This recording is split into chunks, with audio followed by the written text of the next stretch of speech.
স্বাধীনতা দিবসের মধ্যরাতে যখন আরজিকর হাসপাতালে ধর্ষিতা চিকিৎসকের নৃশংস হত্যাকাণ্ডের বিচার চেয়ে সারা রাজ্য উত্তাল, প্রায় সে সময়ে পূর্ব বর্ধমানের নান্দুরে প্রিয়াঙ্কা হাসদা নামে এক 22 বছরের আদিবাসী তরুণী তার বাড়ির পাশে খুন হয়ে গেলে গ্রামবাসীদের অভিযোগ তাকেও ধর্ষণ করে খুন করা হয়েছে। আশ্চর্যের কথা, এই ঘটনার পর 3 দিন হয়ে গেল, পুলিশ এখনো কাউকেই গ্রেপ্তার করতে পারেনি।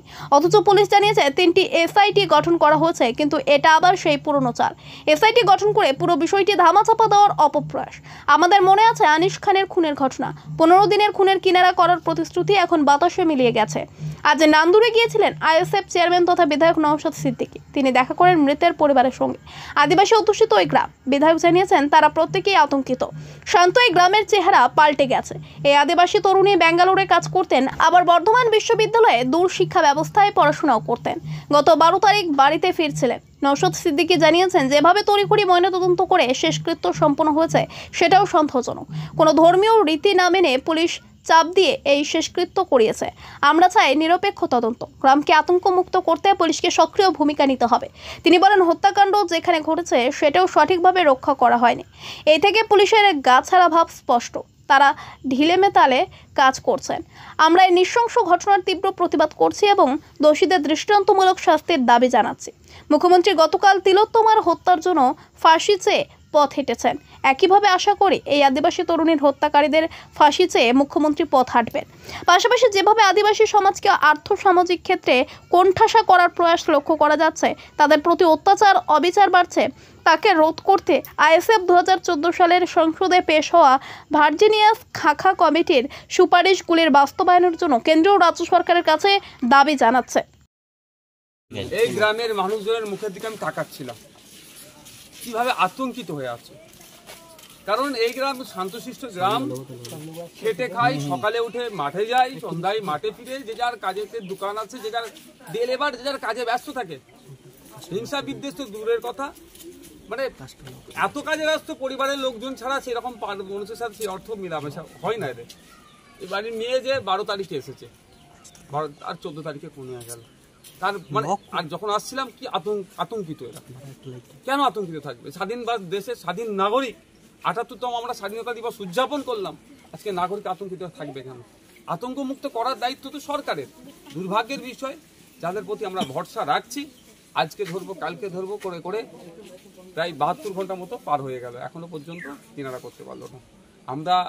আমি আমার পক্ষ থেকে বলছি আর একদিন দেখব, না হলে এটা এই পুলিশ কেন পারছে না, পুলিশের ঊর্ধ্বতন কর্তৃপক্ষের কাছে আমরা যাব, সেখানে জবাবদিহি করব।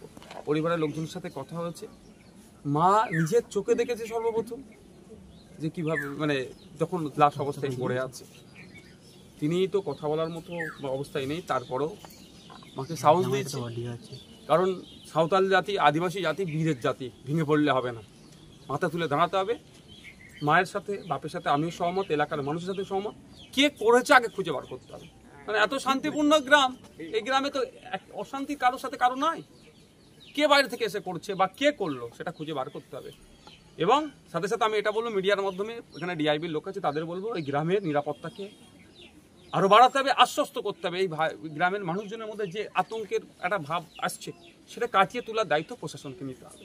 আমি গিয়েছিলাম যেখানে প্লেস অফ অকারেন্স, সেখানে গিয়েছিলাম, কিন্তু দেখলাম ওখানে একটা জাস্ট ঘেরা আছে, একটা মার্ক করা আছে, কিন্তু ওখানে প্রশাসনের কাউকে আমি দেখতে পেলাম না। কোনো একটা গরু এসে যদি ওখানে চড়ে, ছাগলে যদি ঢুকে যায়, তাহলে কি আর যে আপনার প্রমাণ পাওয়া দরকার, ওখান থেকে কালেক্ট করা দরকার, সেটা কি আর সম্ভব হবে? এই যে নেগলিজেন্সি, এটা কোনোভাবেই মেনে নেওয়া যায় না। গতকালকে আমার রাজ্যের মুখ্যমন্ত্রী আরজিকরের আমার ডাক্তার বোনদের সাথে যে অন্যায় হচ্ছে সেটা প্রতিবাদ জানিয়ে রাস্তায় নেমেছিলেন। আমি আশা করব রাজ্যের বিভিন্ন প্রান্তে, বিশেষ করে মফস্বল এলাকাতে, এই রিমোট এরিয়াতে যে ঘটনা ঘটছেন, মুখ্যমন্ত্রী এইগুলোকেও যাতে দ্রুত বিচার পায়। উনি তো ফাঁসির কথা গতকালকে বলেছেন। তো এক্ষেত্রেও আমাদের বোনের সাথে, এই এলাকার মেয়ের সাথে যে অন্যায় হয়েছে, উনি এইটা নিয়েও ফাঁসির দাবি তুলবেন এবং ফাঁসির ব্যবস্থা উনি করবেন, দায়িত্ব নিন।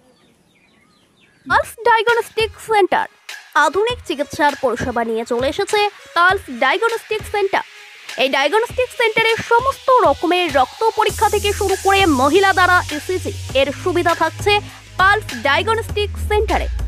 ISO সার্টিফিকেট এবং NABL প্রাপ্ত ল্যাবরেটরি থেকে সমস্ত রকম রক্ত সহ বিভিন্ন পরীক্ষা করানো হয়।